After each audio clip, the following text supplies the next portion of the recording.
Sweet. One thing we talked about with Russ here leading into is like what he trains in, and this is something I actually follow with a lot of the patients I work with, is start bare feet. Because no matter what shoe you're in now, you're talking through your feet. So no matter what environment I put them in, as long as I start to communicate with my foot better, I can be in any shoe and have that connection. But if I rely on a certain shoe when I'm training, then I don't get that connection to my foot. So you kind of rough sketch it, start with the shoe or the foot, and then no matter what environment you're there. So with this first move, we're gonna work on partials. So this band's got good tension in it. I'm gonna feel those big toes like they're spreading the floor apart. Okay. And that's gonna light my glutes up. So you can imagine like this is what happens if that band just wanted to pull everything out. And now I'm feeling the glutes here rotate through the big toes to keep that position. Then this one's gonna drive into that floor. We step out, step in, and then from here, I'm not quite at competition depth, but what I can work on is that feeling through step, boom. Yeah, half squat. Yeah. Okay. Yep. Try that for me. Okay. Even some small things here. So if you go with this band around your ankles, it's not going to give you that rotational force as much. So say a day that you're just, man, I need to start slower, you can go around the ankles, closer to the feet. Yeah, this is good. So with you, what I'd even do, go ahead and bring your feet to neutral for me. Oh, and I'm going to slide it out. Oh, okay.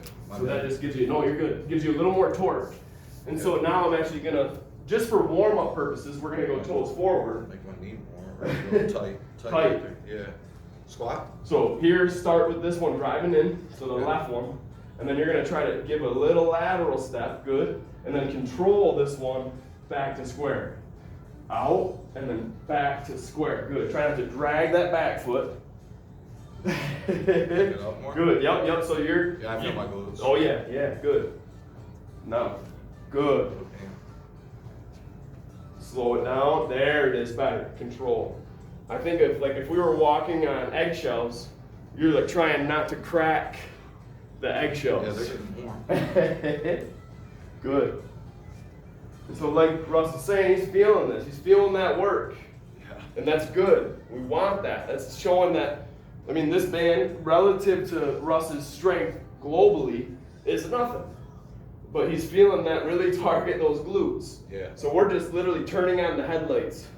So now we're getting some blood into those muscles. So now when he were to go into a squat, we don't want to, I say we activate, but we don't annihilate. So we don't want to just torch them so they can't work at all. We just want to pump them up so they can work. So now you're like, okay, boom. What about, would this be transferable to deadlift also? Can be, but I got a whole different kind of drill for that, for deadlift. So deadlift versus the pull apart with the squat, deadlift is literally a vertical jump with weight. How much force can you put down to create it up? Now, are you sumo or are you conventional? I don't do sumo. Yeah. Do you even train it? Yeah. No. Yeah. I don't either. There's no reason for us. There's a reason for them. Right. Traditional transfers sumo don't transfer to traditional. Exactly. And what he's saying there too is literally if we just looked at the body, that's why I had him go toes neutral. Toes neutral. Doing an exercise is just going to challenge your hips to kind of equivalate the force at the hips. So that now even if I go to my squat position, we've at least neutralized that muscle tension so it can move and it's not just held into this tension already, right? So like he's saying for conventional, if you can conventional deadlift and feel good, that's as neutral as the body can be, which means that we're in a good position, we feel good. If I'm here and I'm continually training here, but I never come back to here, then my body isn't going to respond the same. So sumos have to train conventional a lot more often than they would conventionals for sumo.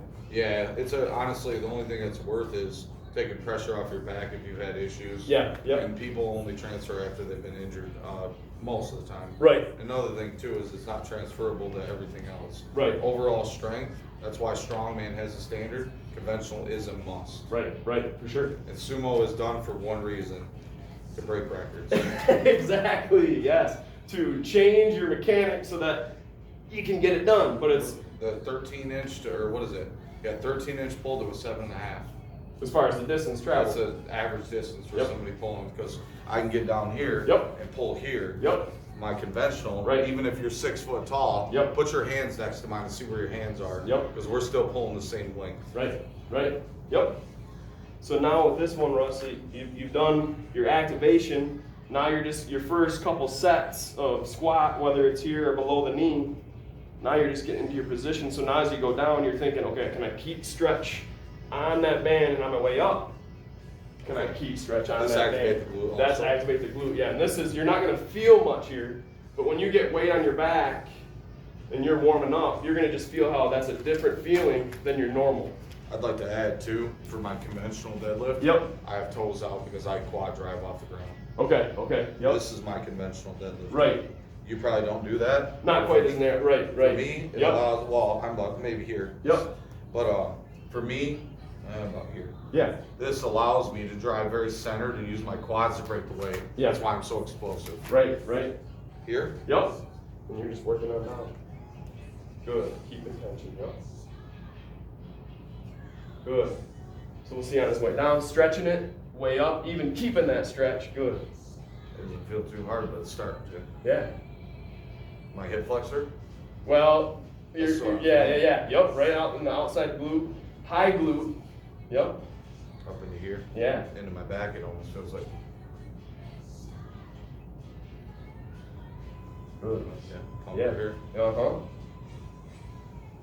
You go on the traditional like booty builder boot camp, like this is probably on there in some version, but that's what we're trying to do. We're trying to get the booty to work with the squat. Yes, Yeah. absolutely, sir. No, you're good, man. Good. So now this one is just gonna work on, so in addition to getting better with the movement and just building that muscle connection to the movement, we still wanna work single limb symmetry and feeling. So with this one, we're gonna take a lunge, still on that lead leg, work down to what would be similar to that depth position, but work on activating the core width. Yeah, this way you can kill me. So not letting it rotate. Even here, I'd be purely kind of right out horizontal from that attachment. And just working on keeping in line. A little bit of a lean to the left. And that's naturally gonna happen to counterbalance. You're trying to stay as square as you can, but if you do that, we're probably just gonna hold, because as soon as we move, there's gonna be a little bit of that. It's triangle, I can see it. Yep. This one, not necessary to stay in barefoot because frictional force is actually important to like kind of fight this. Yep. But if you can use more core force to fight it, Toe, right? yep, you can break that back knee a little bit as you go down. Yep, good. Good, Ruff. How we doing there? Shake. Good. Not a complaint. Nope. Good. I'm sure. Yeah, for sure. So with this one, Russ wants to know that he's as far out, symmetrical on each side. So you just got a little landmark wherever you're warming up, continually. The width of your stance is the same. So like this leg, if you were like on a balance beam, you're not too wide in one stance versus another. So your width of that stance is the I feel same. my obliques being activated. Oh yeah, and that's what we want. We want obliques into the core, that whole, basically what we were talking about there. Can we get this to work more? So by doing this, even for those couple reps, now you get under the bar, and it's more awake, got more blood flow into it. You can do this with that band, okay?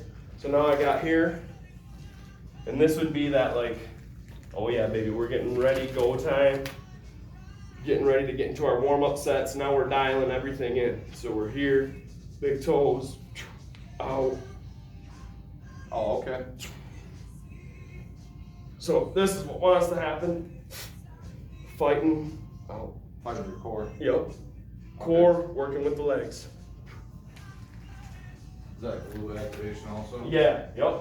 That's like to activate both. To activate glute. So now if I go further out, still with this band, I'm gonna feel my core more.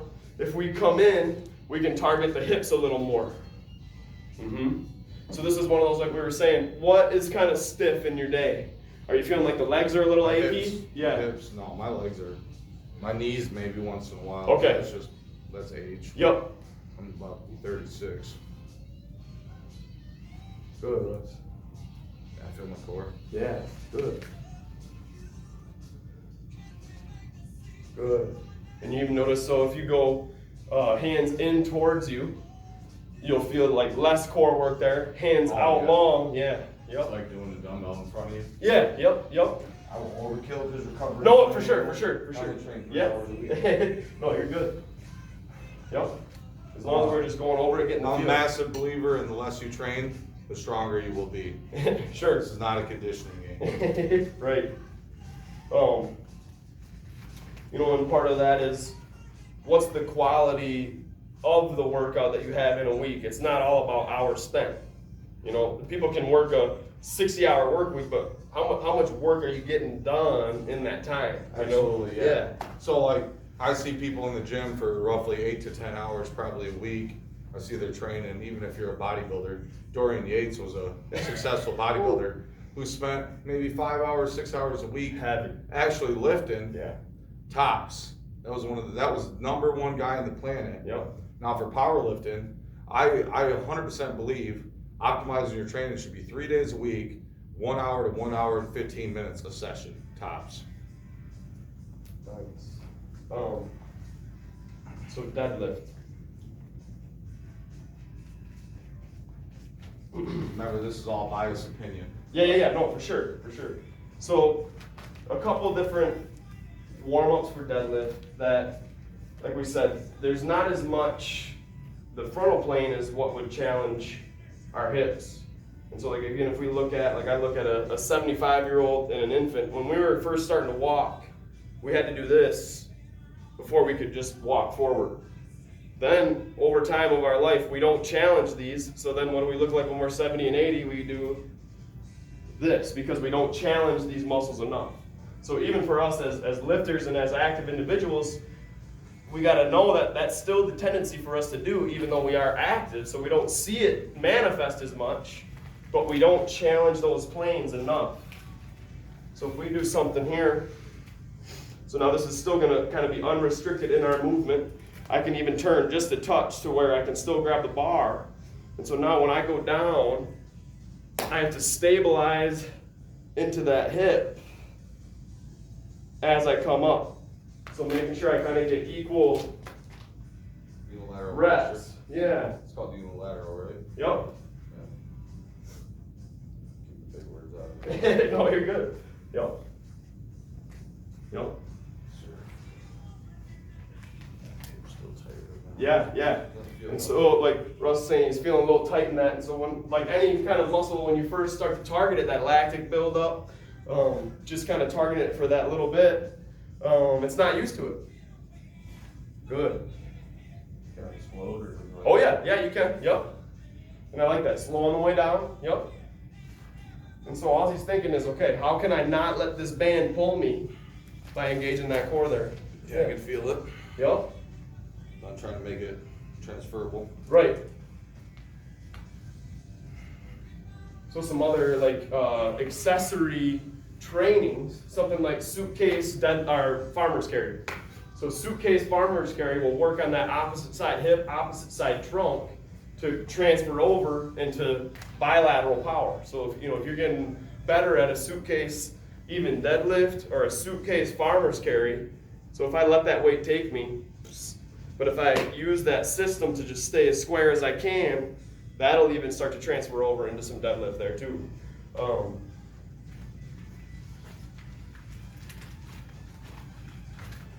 In general, if we were to just walk in, we're trying to get everything from that, even for like bench too.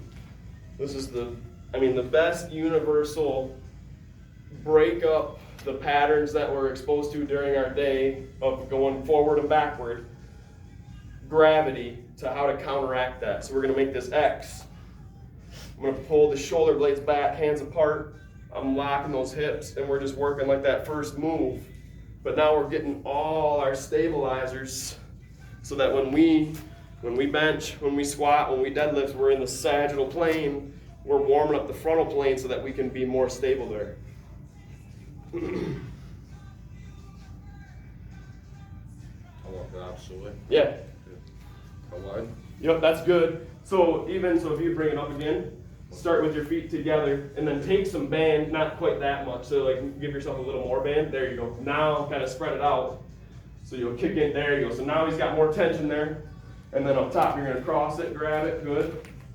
And pull. And then you're just sitting back, shoulder blades back, good. So forearms, try to get those straight out as you pull and open those shoulder blades, squeeze those shoulder blades, good.